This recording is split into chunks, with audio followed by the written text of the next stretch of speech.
My sugar daddy asks me for weird favors. Looking for a sugar baby. $700 weekly. No sex. Story 1.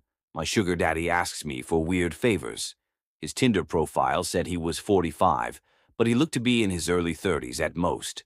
Looking for a sugar baby. $700 weekly. No sex.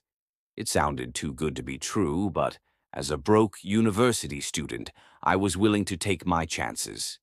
I swiped right, and Tinder let me know it was a match. His message came seconds later.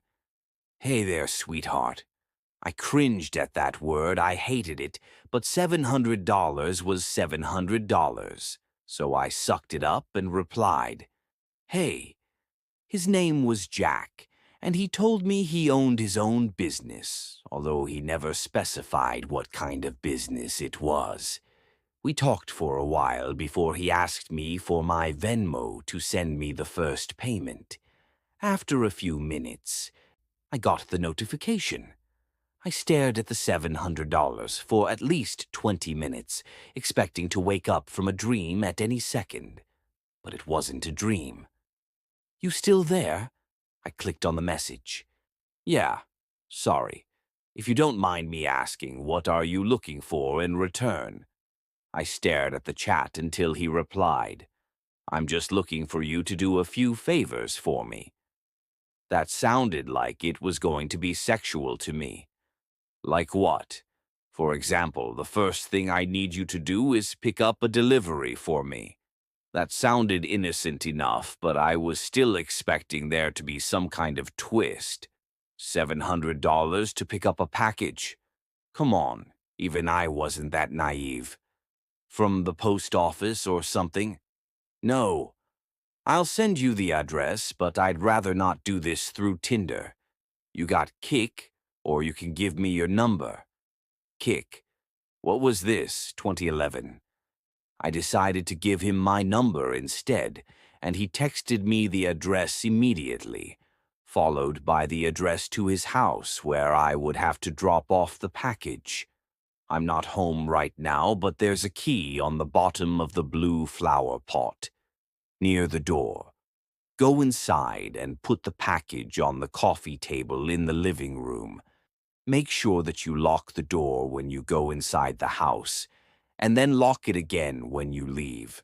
I grabbed my car keys and wallet and got into my car, putting the address into Google Maps. Got it. Omen W. My phone buzzed as I backed out of my driveway. I'm serious. Lock the door both times, please. I thought that was a little excessive, but I promised him that I would. The house looked abandoned. It had a broken chain-link fence around it, with a small door that was hanging on to dear life.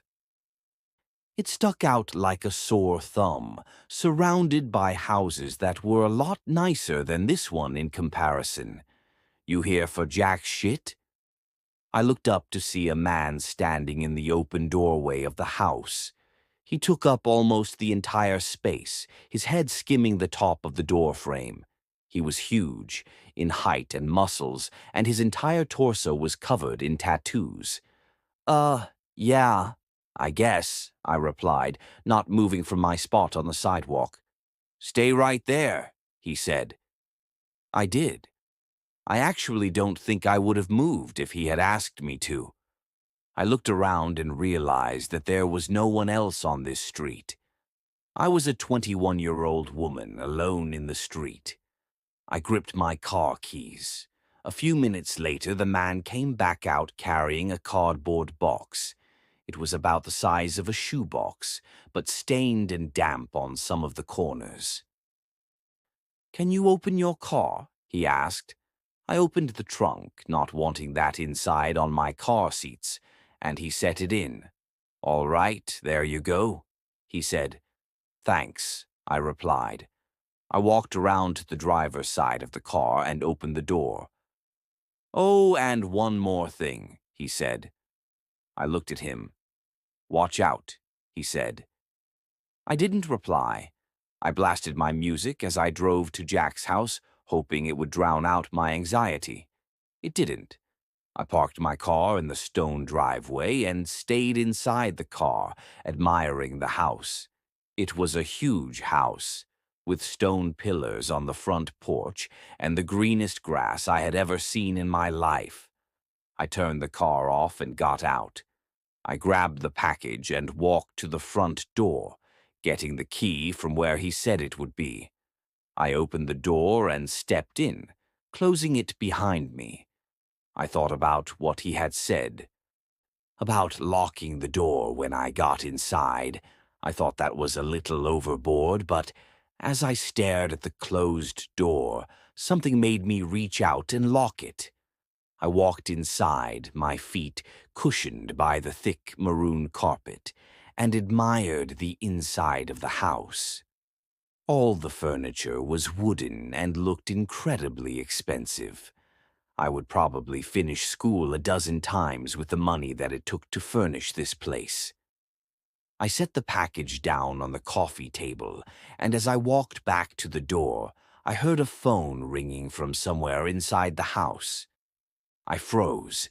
In my pocket, my phone buzzed. I took it out to look. Don't answer any calls that aren't from Marvin. I put my phone back and followed the sound of the phone, poking my head into a few different rooms before I found it in an office. I walked over to the desk and looked at the caller ID. Incoming call from Jack. That was odd. I grabbed my phone to look at the message again. I was starting to get a little bit creeped out and decided I wouldn't answer, just to be safe, and left the house, remembering to lock the door as I left. I've done a few more favors for Jack since then. I drove a BMW to a random park in another city, only to get out and drive a different car back to Jack's house. He had me meet one of his employees at lunch, who then gave me a briefcase to deliver to the first house I had gone to and told me he would know if I looked inside. On several occasions, he asked me to drive down to that same house and stay with the guy whose name was Julio for a certain amount of time. In total, I've made around $3,500. Most recently, Jack asked me to stay in his house overnight. I woke up to a text message from him. I need you to spend the night at my house.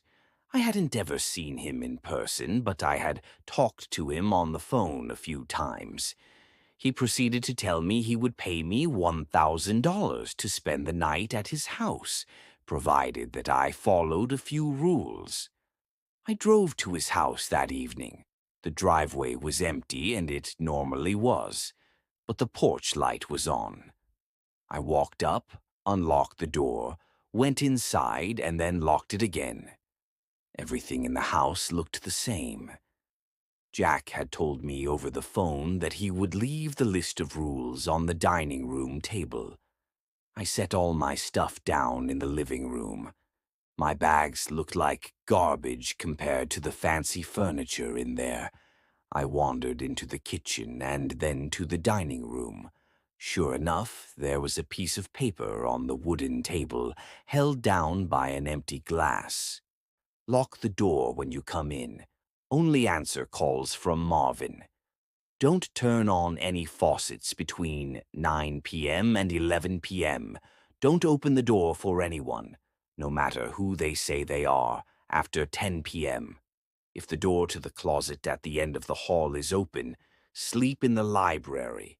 If closed, sleep in any of the bedrooms. The gardener comes at midnight. If he starts knocking on the windows, hide. Turn the TV on and let it play on static through the night. Do not forget to do this. Help yourself to anything in the fridge. I'll pay you in the morning. Good night.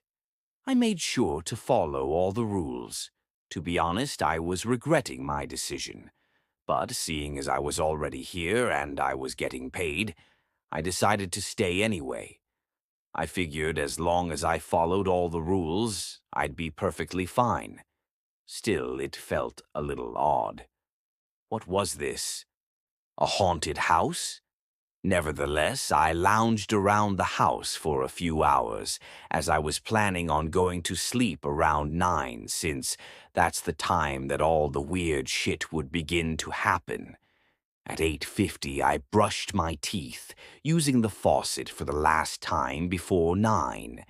I checked the closet in the hallway, and upon seeing that it was open, I moved my stuff into the library and got ready to sleep on the couch. I locked doors just in case and laid on the couch, scrolling through my phone. I hadn't gotten any more messages from Jack, and I started to think up scenarios and reasons as to why he had such strict, peculiar sets of rules in his house. I had dozed off at some point because, at exactly 10:16 p.m., I was woken up by the doorbell ringing. I was about to get up to check, but then I remembered the rule. Don't open the door for anyone, no matter who they say they are, after 10 p.m.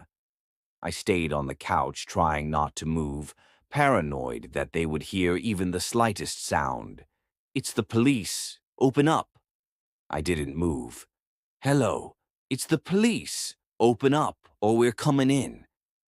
I still didn't move, but I could hear my heart beat in my ears.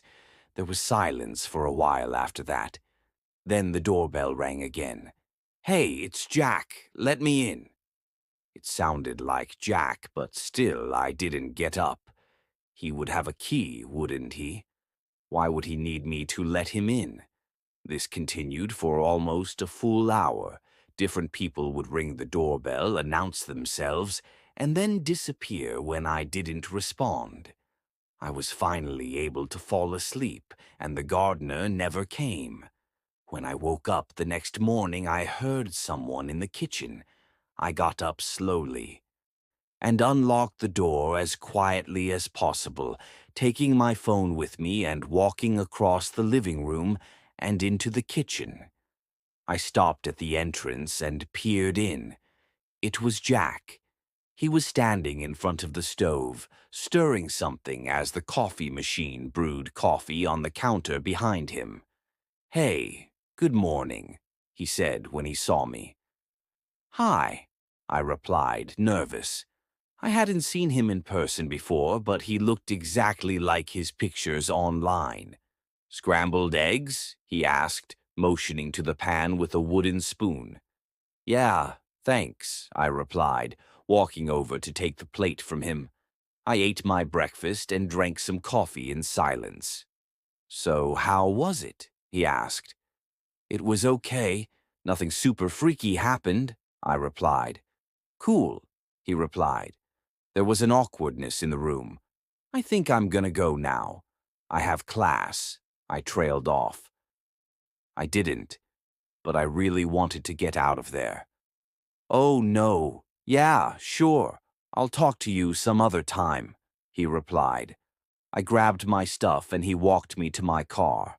I could see him standing in the driveway, staring at me as I left. When I got home, I unpacked all my stuff and noticed that I still had the list with me. I sat on my bed and read it again. I felt my body tense up as I realized that I had forgotten something. Turn the TV on and let it play on static through the night. Do not forget to do this. Turn the TV on and let it play on static through the night. Do not forget to do this. Do not forget to do this. I stared at the words on the page until they lost meaning. Beside me, my phone buzzed, snapping me back to reality. It was the $1,000 payment. I looked at my phone and then back at the list. Maybe it wasn't an important step. As I was thinking this over, a text from Jack came in. "I'm not in town right now. I should be back next week, so you're free from running any more errands for me until then. Just sent the payment. Go do something fun." I stared at the message and read it again, and once more for good measure. "I'm not in town right now." I thought back to this morning and how Jack was in his house, how he gave me breakfast, I'm not in town right now. Within minutes, a new text came in, this time from a number that I didn't recognize. Did you forget to do something? The text was followed by a picture of Jack, or whoever this version of Jack was, standing in front of the TV. I didn't respond. Next came another picture. This one was of the outside of my house. It was followed by another text. Watch out. Story 2. My job is watching a woman trapped in a room. 3 years ago, I was looking at the local job classifieds online when one of the ads caught my eye. Not because of what it said, but because it said so little. Best I remember, the ad just read, "Job available, good pay, no benefits, discretion required." It then listed an email address, and that was all. At the time, I was managing a music store, but I had already started hearing rumors we would be shutting down within the next year, and the likelihood of a transfer to another store was slim. I had been morosely looking at job listings for the last few days, but this was the first one that stood out, if only because I was bored and it was weird. So I sent an email. Half an hour later, I had a response, telling me to go to a particular office building in an upscale part of the city at a precise time for my screening. I went, and after waiting for a few minutes in the lobby, I was taken into an office where I was given a series of forms and questionnaires to fill out. They collected them and told me they would be in touch. I had almost forgotten about the whole thing, until a month later I got a call saying I had moved on to the second stage of the hiring process. I was again given an address and time, and when I arrived, this time it was a different nice office park 20 miles away from the first one, I was met by a man who introduced himself as Mr. Solomon. He escorted me into a large room that contained a chair and a desk. On the desk were 2 large monitors, a keyboard and mouse, and a bolted-down metal box with 2 oversized buttons on it, one red and one green. He told me this room was a model for the place I would be working if I took the job. He described the job as follows. I would be working 7 shifts of 6 hours every week. My job would be simple. I would arrive at work 10 minutes early and enter an outer area that was like a locker room.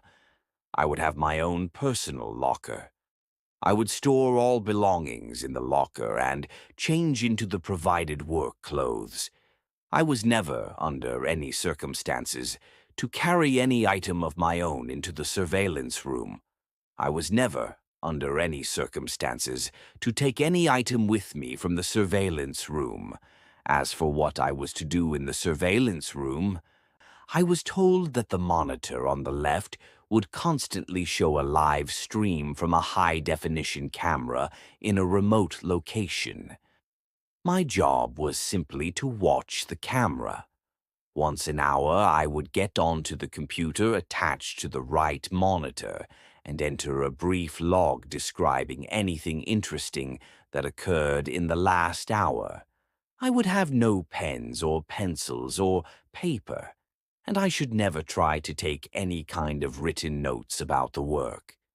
As for the red and green buttons, the red button was only to be used if there was an emergency. This meant something on the video or in my workspace that required outside help. The green button was to be hit if I saw something on the video feed that was particularly noteworthy. It would tell other people somewhere that, at least in my opinion, something interesting was going on. Solomon stressed that while I was given discretion on when to use this button, I should err on the side of only using it if and when something of real significance occurred. He pointed out the camera on the ceiling of the room we were in. He said the real room would be the same. My work would be observed, and other people were watching the room on the video feed as well. He said I was only a redundancy in case other systems failed. He then smirked and asked if I knew what he meant by redundancy. I nodded, trying not to show my irritation. I don't talk that good to people, so sometimes they think I'm dumb. That's okay. Let him think that if he paid me good enough. The pay was very good, $35 an hour. This worried me. I was already thinking this was some kind of psych experiment or secret government job, which I was okay with. But that kind of money to sit and watch a screen?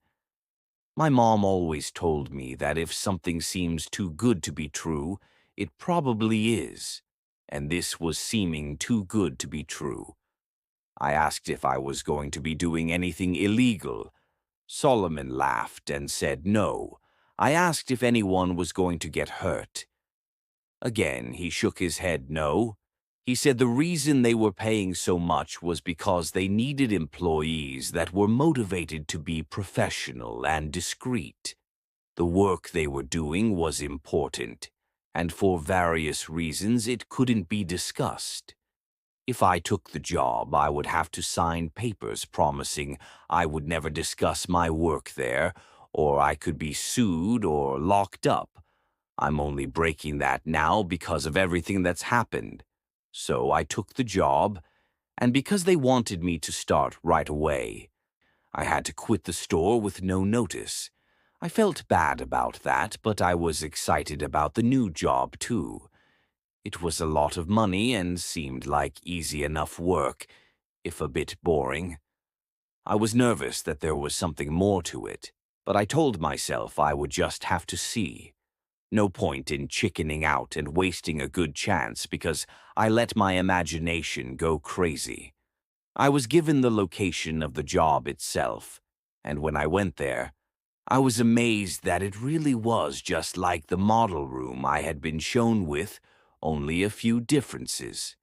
There was a locker room you had to pass through to enter the surveillance room, and there was a small bathroom attached to the real surveillance room also. The real room had a small water cooler in the corner, but because I wasn't allowed to bring anything in with me, I had to eat before or after every shift. The biggest difference, of course, was that the monitors were turned on. The right monitor was just a black and white terminal like you see in movies sometimes. I could type in my logs, but no internet to look at or anything like that. The left monitor, it was video from a room. You would call it a bedroom, I guess, because it had a bed in it, but it had lots of other stuff too. A TV, a sofa and chairs, a couple of tables, and plenty of empty space in between. The camera must be high up in a corner because I could see pretty much everything except for the far sides of furniture. At first, though, I didn't notice any of that stuff. All I saw was her. She looked to be a little older than me and was very pretty. When I first saw her, she was laying on her side on the sofa. That was the part of the room farthest from the camera, but the picture was very clear, and I could tell that she was sleeping. I found myself leaning into the monitor more so I could see her better, and then I thought about what I was doing and felt embarrassed. It's like I was spying on her. A peeping Tom, my mom used to call it. I didn't want to be a peeping Tom, but I didn't want to be silly either. I needed to think about it slow. It was a good job, and I wasn't doing anything wrong, right? I wasn't hurting anybody. The woman looked fine, and the room was nice. She probably agreed to be there, and it's all some experiment or something. I was just overreacting. So I sat down in the chair and began my work. It didn't take long before I understood more. The woman, I took to calling her Rachel, wasn't there of her free will. I never saw her hurt. but it was clear that she never left that room, except to go into what I think is a bathroom area that my camera couldn't see. Well, she never left the room on her own. Periodically, usually a couple of times a week during my shifts, men and women in strange-looking outfits would come in and take her from the room. Sometimes she would struggle, but usually she would just go along with her head hung low. They would always bring her back, though the times when she wasn't brought back during my shift were always the worst for me. I would worry about her until I got to work the next day and saw her in the room watching TV or painting. She never looked hurt or even that upset, except for when they took her, and even when she fought, they were always gentle with her. Still, I knew something was wrong. I considered quitting the job, or hitting the red button and getting someone to come so I could get some answers, or calling the police and showing them what the camera was showing me. Except I was scared. Scared of losing my job and scared of what these people might do to me if I quit or told on them. Solomon had told me when I took the job that part of being discreet was not asking questions. I would never be asked to do more than I had already been told, but I could never tell anyone what I did or saw, and I could never ask questions about what I was doing or why. So I made excuses. It was all an experiment. She was crazy or sick, and they were trying to help her. She was doing a job just like I was. Or if she really was a prisoner somewhere, at least I was watching to make sure that she was okay. If they ever tried to hurt her, or I saw that she really didn't want to be there for sure, I could get help then. In a way, I told myself, I was helping to protect her by watching. I don't expect you to think much of my excuses. I don't think much of them myself, especially now. But in my defense, when things changed, I didn't ignore it or try to explain it away. I knew something had to be done. Rachel would usually paint for an hour or two every day, and it seemed to always be during my afternoon shifts. The room had no windows as far as I could tell, but I guess she either used a clock or her own body's time to keep to a kind of schedule. I always liked to watch her paint.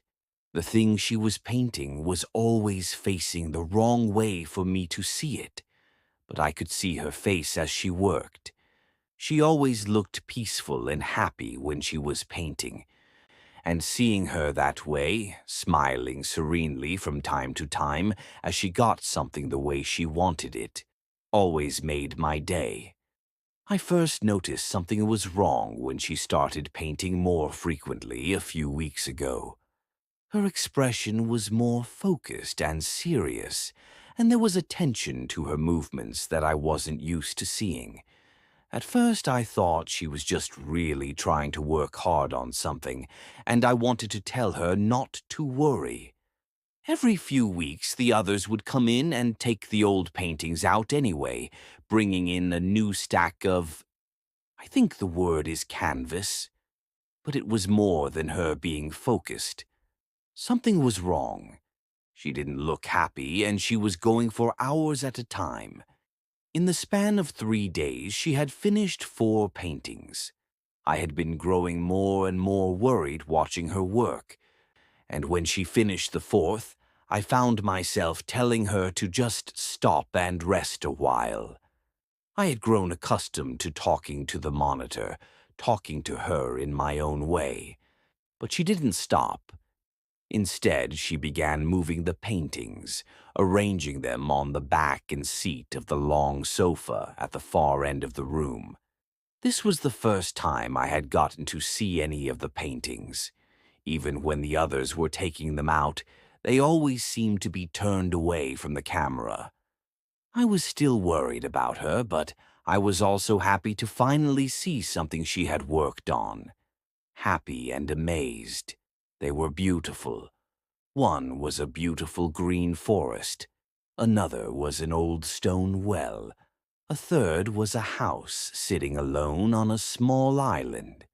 The last was an old-fashioned-looking movie theater. All of them looked like something out of a dream, with trailing lines of color mixing in the air around them, like leaves caught in a wind.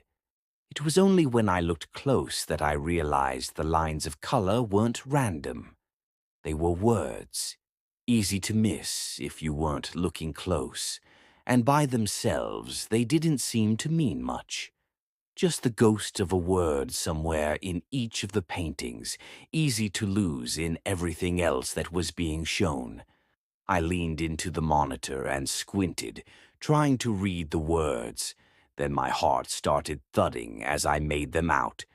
Blinking and rubbing my eyes, I looked again, reading them out loud in order, left to right, top pair, then bottom. Please, help, me, Thomas. I pushed back from the monitor, my hand over my mouth. I didn't know what to do. I didn't know how any of this could be happening.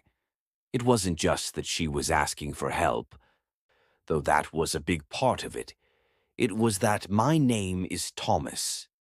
I thought about the camera above me and took my hand away from my face. I rolled back to the desk and sat there, trying to stop from shaking, trying to make myself take a breath. Think about it slow. The first thing was, should I hit a button? The red button was for an emergency. If she was a prisoner or something and she was trying to escape, they might think that was an emergency. But no one had been hurt that I knew of, and I think Mr. Solomon meant save that for something that was like a police or ambulance emergency, not something like this. But what about the green button? This was definitely something noteworthy. Not only that she was asking for help, but that she was asking me for help. I made myself stop for a moment. I couldn't know for sure she was asking me. I had gone to school with several boys named Thomas. It was a common name. But the chances of her painting that name when I was working here, I didn't want to be silly, but I wasn't trying to be too... What's that word? Mom used to say it when she read her angel books. Skeptics. I didn't want to be a skeptic either. I had to believe it was probably meant for me, and that was something they would want to know. But should I hit the green button? My hands were drifting toward the metal box on the desk, but I hesitated. I didn't like breaking rules, and I was scared of what would happen if I broke these. If they really were holding her prisoner, then they were probably very bad people. But I didn't know that. Maybe they were good and she was bad. But I looked back at the monitor for the first time since reading the words. Rachel was already moving the paintings back off the sofa, as though she knew the message had been received. A canvas in each hand, she glanced up at the camera as she moved across the room, and it felt like she was looking right at me. My chest tightened as my hands moved away from the buttons. No, I didn't think she was bad. I had watched her for years. I felt like I knew her, would know if she was bad. Strange as it seemed, in a way she was my friend, and I was going to try and help her. I spent the rest of my shift trying to act normal and think of what to do. I knew whoever else was watching might have noticed the paintings or seen how I acted, but I couldn't worry about that. I would try to play it cool and try to think how I could help her. The only people I had actually met connected to this job were a couple of people when I filled out the papers, and then Mr. Solomon when he showed me the model room and told me the job. I had no way of contacting any of them except through the buttons. My checks were deposited electronically, and I had never run into anyone else who worked at the surveillance room. That thought made me stop a second. I had always thought it was weird that I never ran into someone when I was coming or going, the person I was taking over for or the person who was taking over for me. I had always figured there must be other people, other surveillance rooms even, and they just scheduled us, so we didn't run into each other. And I still thought there were others. Part of why I thought that was because it seemed like I wasn't the only person who used my surveillance room. The water cooler, the toilet paper, the soap. They all seemed go down faster than I think I was using it by myself. If that was true, maybe I could figure out who they were, and maybe they would be safer to talk to than whoever it was that I worked for. I got off work at 8 that night, and instead of grabbing some food and going home, I drove my car around the block and then parked down the street from the building where I worked. Nothing had changed while I drove around for a minute. No new cars had parked or anything, and if I was right, they didn't send anyone to replace me until they were sure I was gone anyhow. So I sat and waited. I was tired and the street was pretty empty and boring. But I was too excited and scared to fall asleep. Every time a car passed or someone walked down the sidewalk, I tensed. I kept imagining a SUV or van pulling up behind me. Men getting out and pulling me from my car, taking me somewhere like where they had Rachel to kill or torture me. Half a dozen times I almost cranked up and drove away, but every time I would think of her alone in that room. She had no one but me to help her, and I had to try. 2 hours later, a fat, balding man parked and started heading for the building.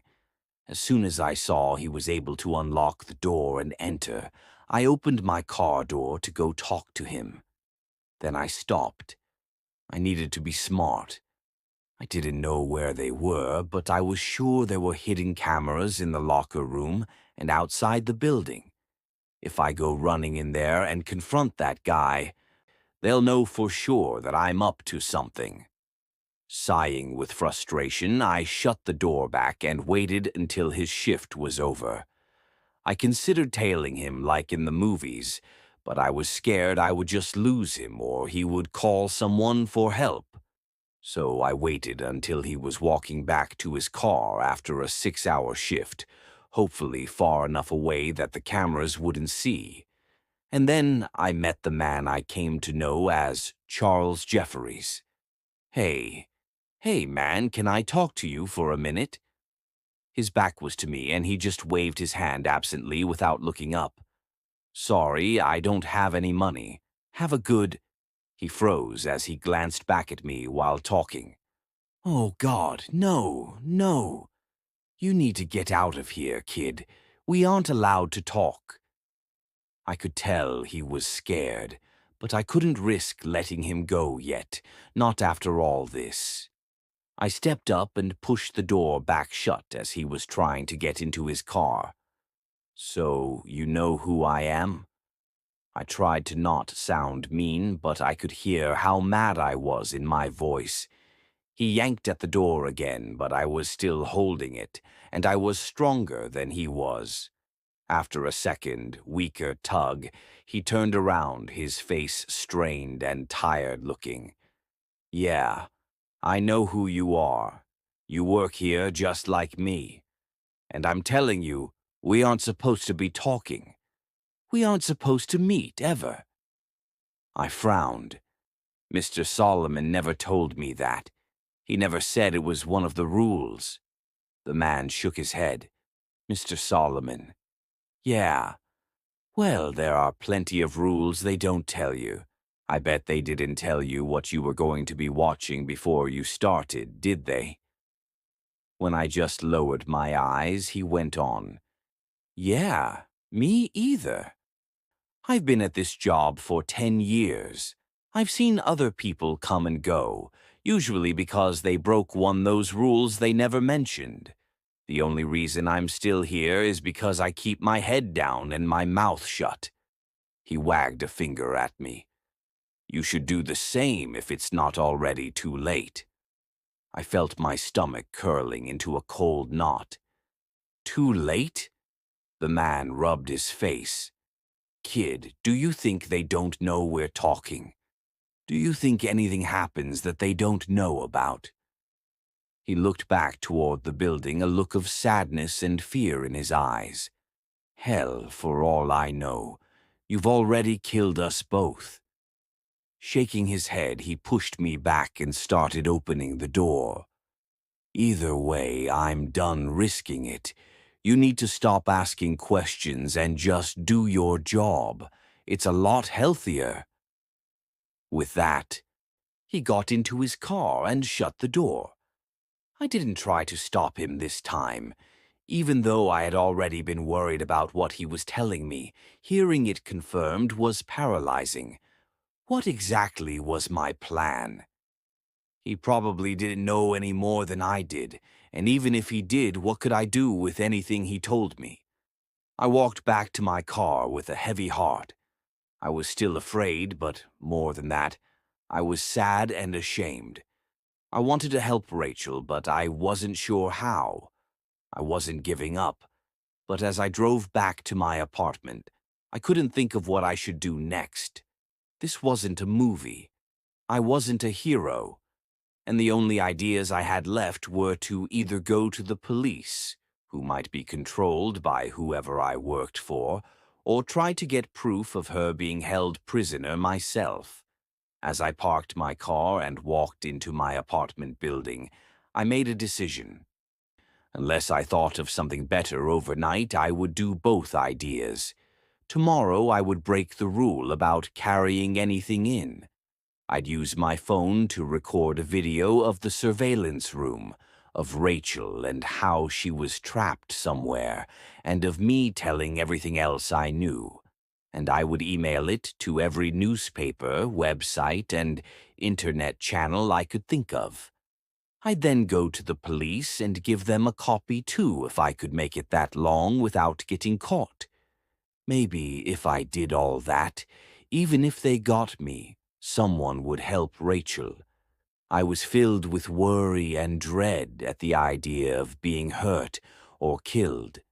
A part of me kept saying I should just do as I was told and hope that it all went away. But I couldn't live with myself if I did that. Even if I messed up, I felt like I had to try. I was so preoccupied that I didn't hear the person coming up behind me as I unlocked my apartment door. Thomas?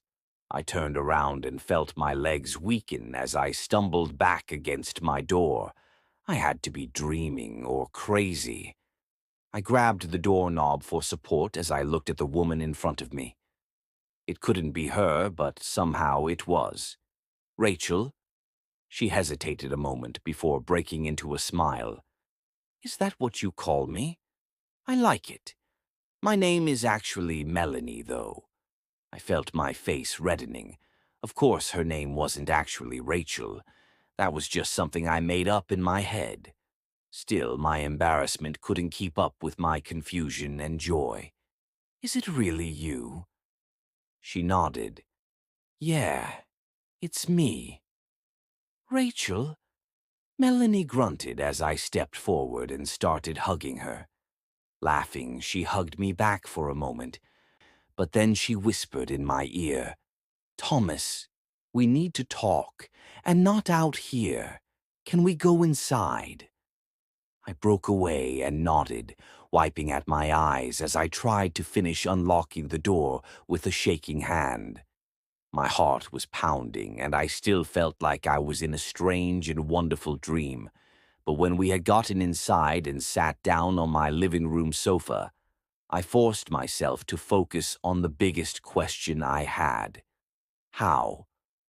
Melanie had still been smiling as we sat down, but now she looked worried and sad. Thomas, that's what I'm here to tell you. Things aren't like you think they are. They never have been. I frowned, a new line of fear cutting through my happy haze. What do you mean? She held the bridge of her nose for a moment, looking down like she was trying to figure out how to say whatever it was she had to say. Thomas, you're part of a psychological experiment. I've been a part of it for longer than you have as one of the actors, and I still don't know all the details. I'm pretty sure it's run by some government agency, and I know they're investing a lot of money and time into it, but for what reasons, that I'm not so sure. I realized I was wringing my hands. No, that wasn't right. It couldn't be right. This was some kind of trick, Melanie went on. What I do know is that you're being watched as a long-term subject. They have constructed this whole scenario where you do a secret job watching someone, me, who looks like they might be trapped. They give you instructions and a way of making choices. You've got buttons or something you can choose between, right? I nodded weakly, my tongue thick in my throat. Yeah, a red one. And a green one. She sighed and nodded. I think they're testing how much you'll obey. What choices you'll make based off of your morals, your intelligence, and your fear. It's interesting, or at least I thought so when I first joined up 6 years ago. They've never officially given me many details, just the overall gist. But people talk. The other actors and me. Sometimes we hear things and we gossip. She smiled sadly. That's what caused me to start feeling bad, I interrupted. Other actors? Melanie's eyes widened. Oh, shit, yeah. Sorry, I think they still call him Mr. Solomon. And there are others, too. When I just stared at her, she went on. Anyway, for a long time it was just the normal job, right? I spend 6 hours a day acting like I'm this trapped girl, mainly faking painting or watching TV. You know, boring stuff. I couldn't help but interrupt again, hating the hurt trembling in my voice. You fake the painting. You aren't really painting those wonderful pictures. Now Melanie looked embarrassed. No, sorry. I can't paint a bit. I'm a pretty good singer, though. She tried to smile, but faltered. Reaching forward, she touched my arm. That's why they always have the paintings turned where you can't see them. They're already done beforehand. All you ever see is some blank canvases and, well, when they want me to show you something. Her expression darkened as she went on. That's why I had to break the rules and contact you. When they started doing this hidden message, mind game bullshit, I got worried. Worried you would take it too serious, that you could get hurt, or even hurt yourself. As soon as you left your shift tonight, I talked to one of the guys in the video department. He told me about how you had reacted, showed me how you were still parked down the street from the building. I drove over. The bedroom set is in a building outside of town. I saw you sitting in your car and I almost approached you then, but I was scared of getting caught and fired. So I parked and waited until I could follow you somewhere else and let you know I was okay. She blinked back tears. I'm ashamed to say I almost left a couple of times. I don't want to lose this job, and I tried to tell myself you would be okay after a day or two. I could get them to change the script enough that you felt like I was okay and wouldn't worry too much. I felt an angry heat growing in my chest. Well, that's nice of you. She looked up, her eyes red. I know. I'm a shit. I'm so sorry. I was being selfish and cowardly, but I didn't actually leave. And then when I saw Charlie leaving the building, saw you running over to talk to him, I knew they were escalating it even further. Charlie? Melanie rolled her eyes in frustration. Shit, yeah. Sorry. Charlie Jeffries. He's another actor. In an earlier version of the experiment, he actually played Mr. Solomon, but they decided he wasn't scary enough, so now he's usually in one of the suits. He's actually done that for your version a lot. You just can't recognize him under all that get-up they wear. I kept curling and uncurling my hands on my lap. It was all too much. I felt like a pinball going between anger and relief, and embarrassment and confusion. So all that stuff he told me, that was all just to scare me? See how I'd react? She nodded as she sniffled and wiped her nose with the back of her hand. Yes, I'm sorry. That's why I knew I couldn't wait any longer to tell you. I could see how worried and scared you were going back to your car. I pulled my arm back from her touch. Well, thanks, I guess. At least you stopped me before I went to the police and looked like a joke in front of them, too. I just wanted her gone, her sympathetic, pitying eyes off of me. Thanks for stopping by and letting me in on it.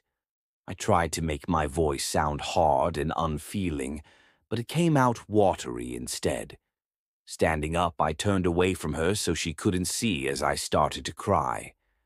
If you don't mind, I need time to think about everything. It's a lot. A moment passed, and then her hand was on my shoulder. Thomas, you don't have anything to be embarrassed about. They are very good at what they do. All you did was what you thought was right, because you're a good man. I shrugged. I thought that you were in trouble, and I wanted to help. She gently turned me toward her, and when I looked up, she smiled and sniffed again. I know, but you need to realize most people wouldn't have tried to help, not when it meant giving up their job or risking themselves like that. Not for a stranger. I wiped at my face as I looked away. Well, I still feel dumb, but I'm glad it's not real. I'm glad you're okay, that we both are. I paused and caught her eye again. We are, aren't we? Safe, I mean. She hesitated before nodding. Yeah, I think so. Like I said, they have a lot invested in whatever this is. And the fact that they're willing to go as far as they have with you makes me wonder. But I've never seen any signs of anyone getting hurt. I think the worst that could happen is one or both of us gets fired. I felt my face getting red again. Oh, don't worry about that. I'm going to quit tomorrow. I'll finally get to hit their damn buttons. Maybe both of them. I started to smile, but then I saw the look on Melanie's face. Thomas, please don't do that. I don't think they would hurt us, but if you up and quit, they'll figure out I've talked to you. I don't think they watch us all the time, but I don't know what they can find out. You know, tracking cell phones, spy satellites, whatever. I'm taking a big risk just being here, and I don't want them catching on. I took a step back from her. So, you want to keep getting paid to trick people like me? She reached out and grabbed my right hand. I had been clenching it unconsciously, and it relaxed at her touch. No, I don't want to. But I wasn't expecting this. How the experiment has changed getting to actually meet you. I can't do it long term, but another month or two to save up money? Now that you're in on it and won't be scared or hurt by it anymore? She smiled. That I can do. That we can both do. We can keep going like normal, take some more of their money, and then one of us can quit. The next month, the other one can. How does that sound? I shrugged uncertainly. It made some sense, and once I had calmed down, it would probably make more. She gave my hand a squeeze. And when this is all over, I want to get to know you better. I know I've been playing a role, but for the most part, That's been me you've been watching all this time. I think it's only fair I get to see more of you too." She blushed. "Assuming you're interested in that." I felt my hand growing clammy in hers as my stomach fluttered. "Well, I mean, yeah, I would really like that." Swallowing, I added, "How long do we have to wait to see each other again?" Melanie grinned at me. "Work another month or so, save what you can, and then quit. I'll wait another 2 or 3 weeks, and then I'll do the same. And then—" She looked up at the ceiling as she pondered it for a moment, and I was struck again by how beautiful she was, even if she was a little different in person than I had imagined. "3 months from tonight, we'll meet right here. I'll come over and we can start getting to know each other better.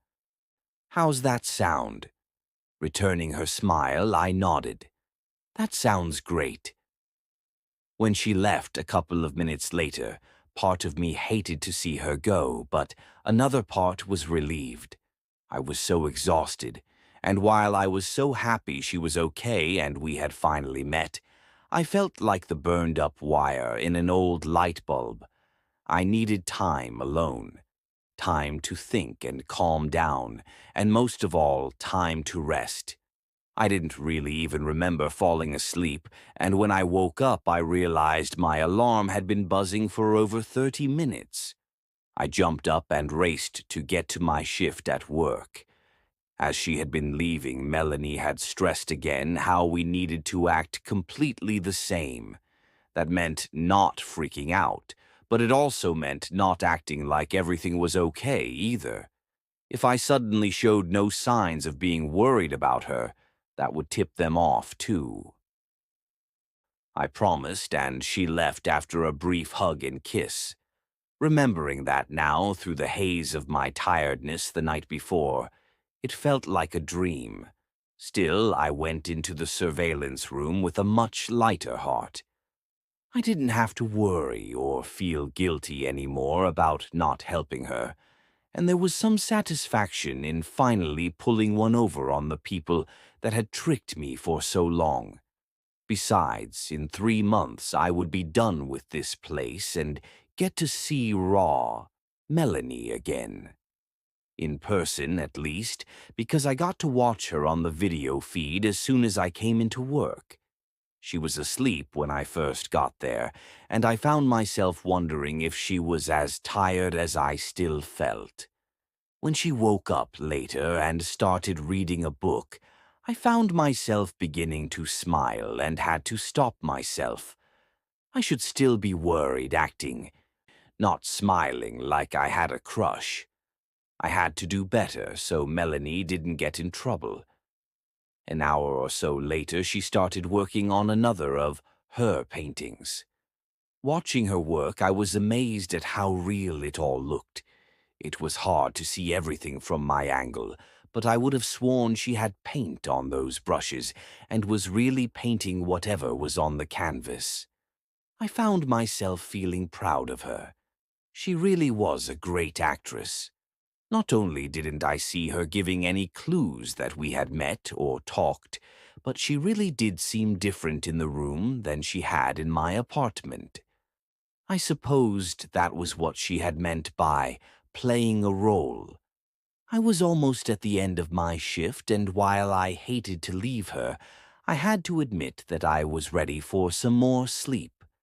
Trying to guard my reactions all day had been exhausting, and I was dreading the next few weeks. But then I realized she was done painting. I expected her to just go and do something else, but instead she picked up the canvas at its edges and carefully walked it over to the sofa. Her body was blocking it at first, but then she stepped aside. It was a painting of a massive tree. The bark was a dark red, with a huge twisting trunk that broke off into a dozen branches. Those branches were covered in leaves that were so deep green they almost reminded me of storm clouds more than the top of a tree. Like all the paintings, I felt touched by it, even now that Melanie had told me she didn't paint them. The images themselves, combined with the colors and the small details, they really were amazing. Just like this one.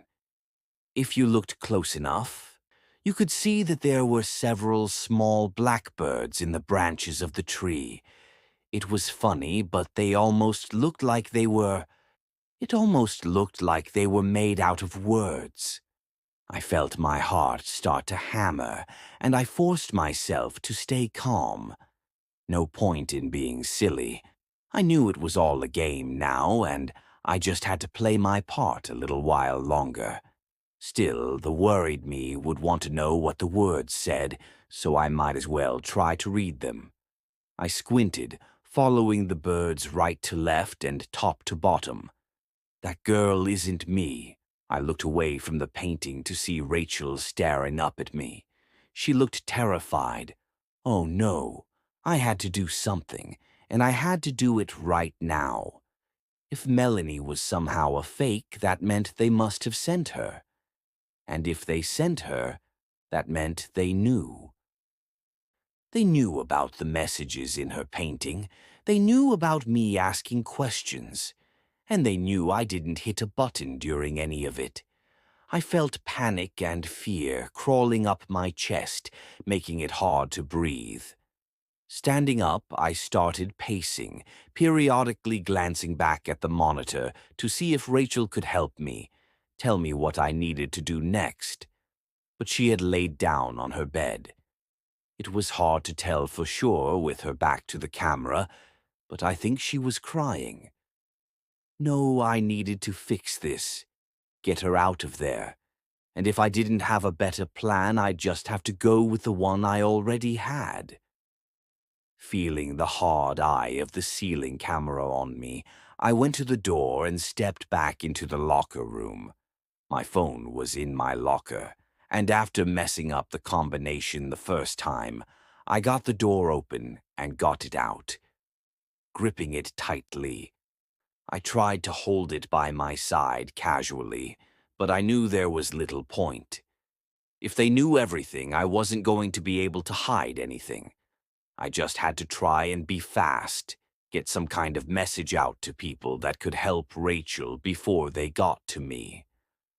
I opened the camera on the phone as I re-entered the surveillance room and hit record. It made a small beeping noise, and once I was sure it was recording, I turned the camera on myself. My name is Tommy, Thomas Calhoun, and my job is watching a woman trapped in a room. This is not a joke or a movie or whatever. This is real. For 3 years, my job is to sit in this room. I moved the camera slowly around the room, taking in the door to the bathroom, the water cooler, the desk with the monitors, keyboard, and button box, and watch a video feed of a woman locked up in a bedroom somewhere. I stepped closer to the desk and made sure the monitor showing Rachel was clear and in focus. I didn't know this woman was a prisoner at first. Or I tricked myself into thinking she wasn't because the money was good. Either way, I know she is now. She is in danger, and so am I. After lingering on video of her for a few more seconds to make sure every detail could be seen, I turned the camera back on myself. I had to hurry, or the video might be too big to send quickly. I was trying to stay calm, but I felt myself tearing up as I went on, and I did my best to keep my words clear. Please help her. I don't know where she is. I don't know who has her, because I don't know who I really work for. But they are bad people, and she is not safe. All I know is that I work at a building at Redacted, right outside of San Antonio. Per no-sleep rules, to be clear, this address is not real. I only know the names of 2 other people connected to this place. The man who hired me, Mr. Solomon, and a man who might have a job like mine. Charlie Jeffers. No, Jeffries, I think. I don't know if they are real people. I mean, I don't know if that is their real names. Please. I'm not crazy. I know how this sounds. Just come here, see the room, figure out where she is and help her. And I heard the muffled sound of the outer door opening into the locker room, and I frantically fumbled with the phone to stop the recording. How do I send? Oh no, how do I? There it is. I hit the button to share and felt a new panic rising. Who should I send it to? I had only a handful of contacts and I just selected them all. Maybe at least one of them would take it seriously and get help. As I heard the door to the surveillance room opening behind me, I hit send. Not connected to data service or Wi-Fi. Please send again when connected. What? No, no, no, no. I turned to see Mr. Solomon entering the room. He was flanked by two large men in dark suits that looked like bodyguards or something. Raising a finger, he wagged it at me. No service in here, Thomas, but then you should never need service in here, so long as you followed the rules. They took me easily. I tried to make it to the bathroom and close the door, but the two guards stopped me and pulled me down. They put what do you call them? Zip ties on my hands and feet and pulled a black bag over my head. Then I was being carried out of the room, and it felt like they must have put me in the back of a van that was pulled right up to the building. I was laying on what felt like thin, weird-smelling carpet that covered a hard metal layer underneath. I heard someone get into the van with me, and I asked where we were going, if they would just take me and let Rachel go. There was a short laugh overhead, and then Mr. Solomon's voice as he told me that he would explain everything when we got where we were going. For now, he said, I needed to relax. It was a long drive, and I would need the rest. I went to say more, but then I felt a sharp pain in my neck. They had stabbed me, or... No, they injected me with something. I was feeling so strange now, but I had to stay awake. I had to try and get away. I had to. Hello again. Thomas? I blinked as I began looking around. My mouth was dry and my head hurt, but otherwise I felt okay. I wasn't tied up anymore. Instead, I was laying back on a padded table like I'd seen when I went to the doctor. But this wasn't a doctor's office. The room was large, and aside from the padded table, it held a small bed, a desk with a computer monitor on it, and a couple of chairs. Sitting in one of those chairs was Mr. Solomon. I raised up slowly, blinking at him. Where is she? Is Rachel okay? The man smiled. You really are something, Thomas. Trying to be the hero even if you don't quite know how. I respect that. Licking his lips, he leaned forward slightly.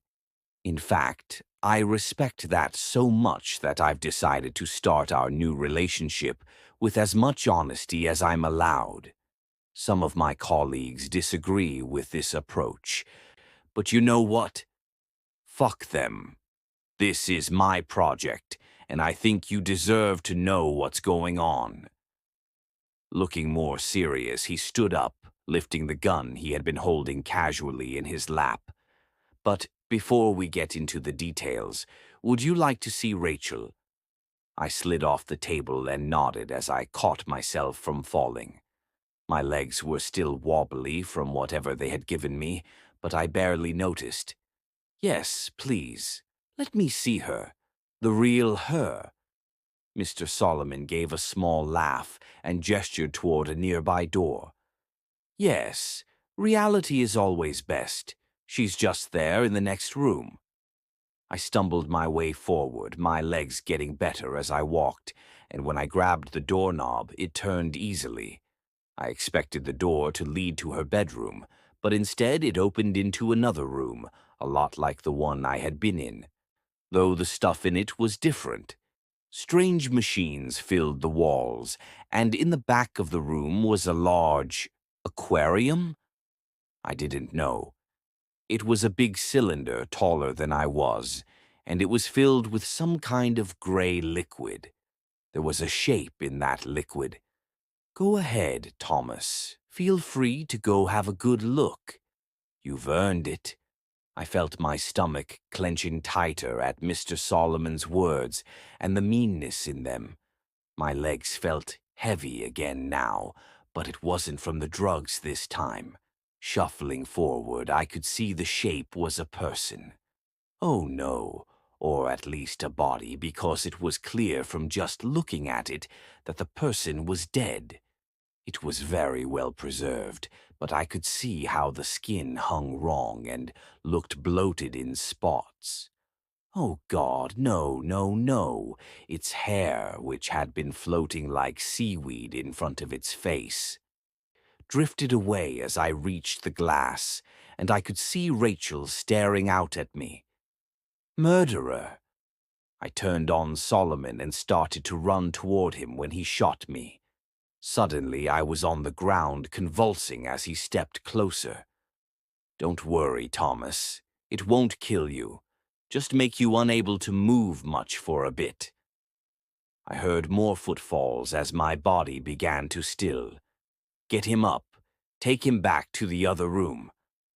I could barely feel anything as I was carried back to the padded table and propped up into a sitting position. This time I was strapped down, but I guessed it was more so I didn't fall off, because I couldn't move anything other than my head, and even that just a little. I could hardly see at all for crying, but I recognized the blurry shape of Solomon sitting back down in front of me. Before you ask, well, when you are able to ask anything again, yes, that is Rachel. Not a fake Rachel, not a dummy, and not some kind of trick. As I said, the time for tricks is past. Now is the time for truth. Frowning slightly, he went on. Thomas, I understand that showing you her body that way might seem very cruel. You may hate me for it right now. I would understand it if you did. But you called me a murderer, and at least in this specific context, I think that is unfair because I didn't kill Rachel. In truth, I've been with this aspect of the project for only 7 years. He gestured back to the door behind him. And Rachel has been dead for over 8. I felt my eyes widen as though they belonged to someone else's body. It was more lies, more tricks. All of it. Oh God, it had to be. Do you know what remote viewing is? He rolled his eyes. Sorry, right. You can't talk right now. I'll just assume you don't. Remote viewing is a broad term for the ability to see things that are far away from you physically, to know things you shouldn't be able to know through your normal 5 senses. Some describe it as a psychic ability, though there are several schools of thought as to how and why it works. His eyes fixed on mine intently. Because it does work, Thomas, various governments and private organizations have studied it for a very long time, and while publicly it is always ridiculed as pseudoscience and foolish superstition, the reality is that some people have the innate ability, that means it comes naturally, to somehow see other places. Rachel was one of those people. She came into the program when she was 17, having been identified via a front-facing screening process that was ran as a psychological test that paid subjects well at a time when Rachel was looking to make some money. 3 months after being identified as a good candidate, she was taken, and after the initial adjustment period, she became a largely compliant asset that quickly rose to the top of our talent pool. Solomon folded his hands on his knee. I know you cared for her, Thomas, so I think this is worth sharing. Rachel was never treated badly, other than her confinement and the occasional test that was mildly unpleasant. No, we all treasured her. She was enormously talented, not just as a remote viewer, but as an artist. That's how she would convey what she saw, you understand. She would enter into an almost trance-like state when she painted, and when she was done, she would have given us a painting of images and words that provided, well, it was very valuable information. He chuckled.